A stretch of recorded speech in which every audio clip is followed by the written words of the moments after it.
que a CPI para mim trouxe, e que foi um golpe forte no Bolsonaro, foi esse negócio dos e-mails da Pfizer. Dele recusar. A gente conversou com o ministro das Comunicações aqui e ele falou que, apesar de o governo não ter respondido os e-mails, eles estavam em contato com a Pfizer em negociação, só que era com o presidente global. E quem tinha mandado o e-mail era o presidente da Sul-Americana. Tanto que quando eles fecharam realmente as vacinas Pfizer, foi com o presidente global. Mas como eu não entendo muita coisa... Eu não cheguei a ouvir essa resposta do senhor ministro da propaganda, não, do senhor ministro das comunicações. Não cheguei a ver. Mas, ouvindo de você agora, Monarca, eu acho um pouco sem sentido, sabe? Porque, olha só, o que nós encontramos na CPI, a primeira mensagem da Pfizer para o governo é do dia, sabe de quando? Dia 17 de março de 2020. A Pfizer se apresentando, dizendo que estavam no desenvolvimento de vacinas promissoras, né? Ora, se eu estou no meio da pandemia e eu recebo esse e-mail, né? E esse e-mail foi para o ministro da Saúde, para o ministro da Economia, para o chefe da Casa Civil, para o presidente da República.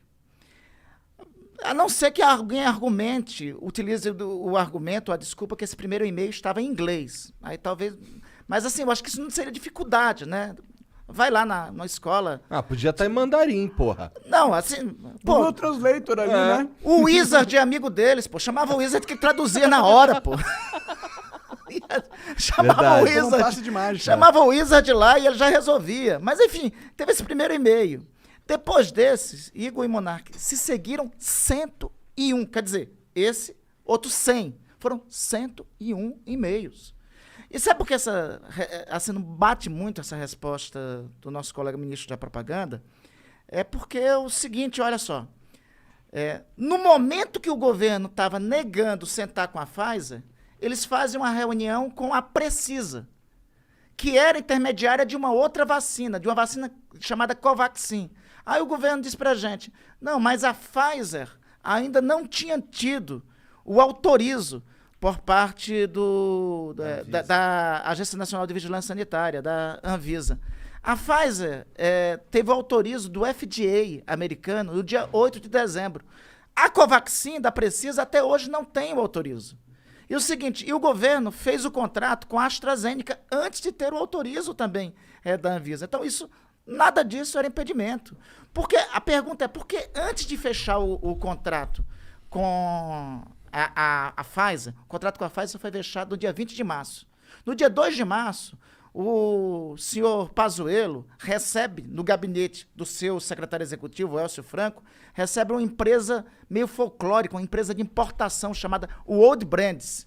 Ela dizia, essa empresa de importação, que ela tinha 30 milhões de doses da Coronavac.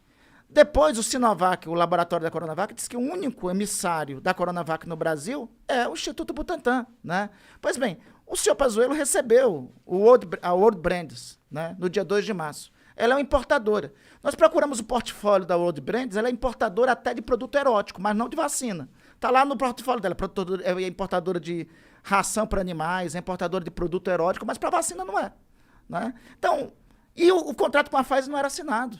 Não foi assinado, recebeu a World Brands, o governo resolveu conversar. O nosso ministro da Propaganda falou aí que quem mandou carta foi o cara aqui da América do Sul, da América Latina.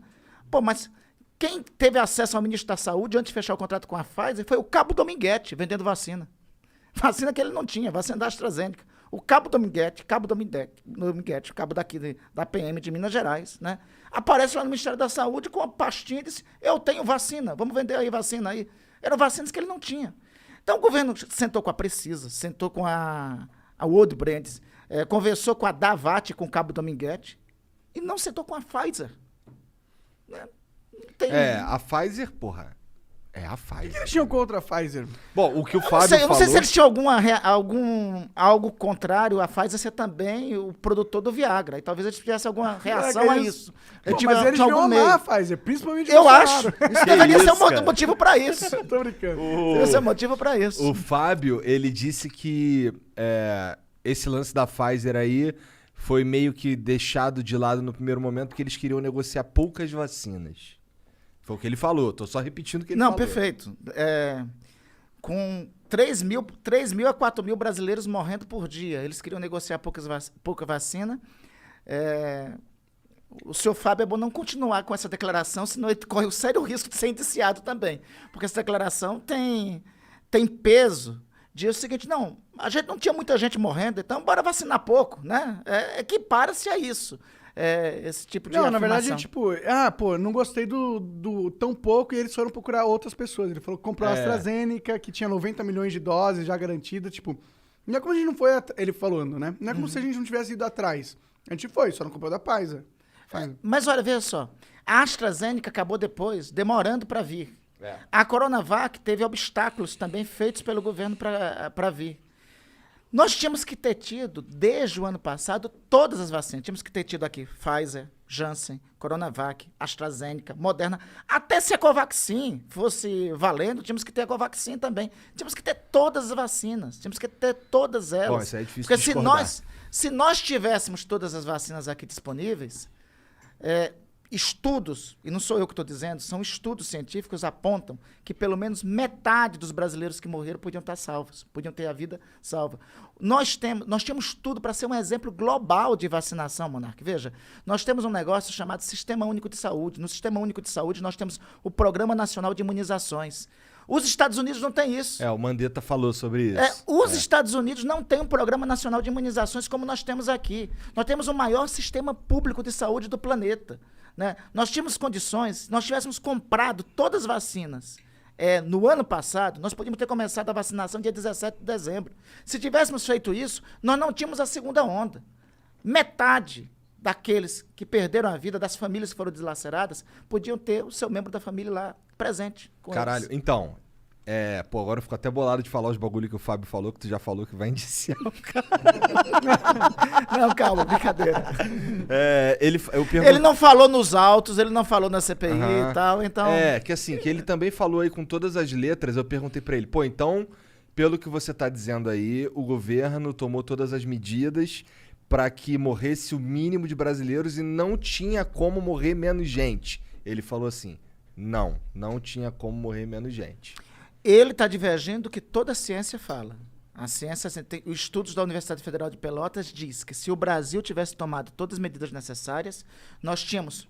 Eu estou dizendo o seguinte, com vacinação nós teríamos metade a menos de mortos. 250 mil mais ou menos. Com vacinação e com todas as outras medidas que não foram tomadas pelo governo brasileiro, nós tínhamos 400 mil mortos a menos. Isso foi dito na CPI, pelo doutor Pedro Halal, que é infectologista da Universidade Federal de Pelotas. Ele diz isso, mas é só a Universidade... Eu sei que tem uma versão do governo às universidades, né? Deve ter uma versão, mas não é só esta universidade que diz isso, né? Várias instituições do Brasil e do exterior apontam concretamente que nós poderíamos ter um número de mortos bem menor. Basta ver o seguinte, nós só perdemos o número de mortos hoje para os Estados Unidos e estamos duelando com a Índia. Os Estados Unidos, porque durante um período teve uma política muito parecida com a do Brasil, e a Índia, porque adotou exatamente a mesma política do Brasil. Né? Então, só com esses. Proporcionalmente, mas alguns dizem, não, mas não se equipara a população. Ótimo, vamos então em populações equiparadas. Vamos à China, temos muito mais mortos que na China. Vamos então, mesmo a Índia com toda a tragédia, até bem pouco tempo nós tínhamos um número de mortes superior à da Índia. Vietnã, que e ainda tem 2 bilhões de pessoas. Né? Vietnã. A Vietnã não é do tamanho do Brasil, não é, mas é um dos países mais populosos do mundo. Tem 200 milhões, a população brasileira é 213 milhões, a do Vietnã é 200 milhões. Pois bem, o Vietnã, até janeiro, fevereiro, tinha 35 mortos na pandemia. Caralho. Foi um exemplo global na pandemia. Até janeiro, dezembro. Não, eles tomaram as medidas. Eles chegaram mas 35 mortos é impressionante. E é um país pobre, no Sudeste Asiático, né? E foi um dos referências globais de enfrentamento da pandemia. Você quer outros exemplos? Vamos lá. Se nós tivéssemos avançado na imunização, o governo todo dia diz o seguinte, não, nós já vacinamos 100 milhões de brasileiros. Era para nós termos vacinado 200 milhões de brasileiros hoje, em números de hoje. Veja... A primeira dose, pelo menos, né? Era para termos concluído a primeira dose. O governo propagandeia, nós já vacinamos 100 milhões de brasileiros, temos 40% vacinado com a primeira dose, nós só temos, não chegamos a 20 vacinados com a segunda dose. O que eu tô falando, australianos e neozelandeses já estão fazendo festa lá. Sim, já estão atravessando de um lado para o outro. Estados Unidos também. O Chile começou a vacinar desde 17 de dezembro. Hoje, os chilenos estão com 60% de sua população vacinada. As atividades estão retornando. Os Estados Unidos, como você falou, Monarca, a partir do governo Biden, mudou drasticamente a condução da pandemia. Agora teve um aumento no número de casos. E veja só o absurdo. Nos Estados Unidos está tendo um aumento no número de casos porque alguns americanos não querem se vacinar. Né? Acho que o Mandetta falou isso, que lá tem uma versão. Nos Estados Unidos tem uma versão. 90% dos brasileiros hoje querem vacinar. Se nós tivéssemos vacina hoje, nós já tínhamos vacinado 90% dos brasileiros, né?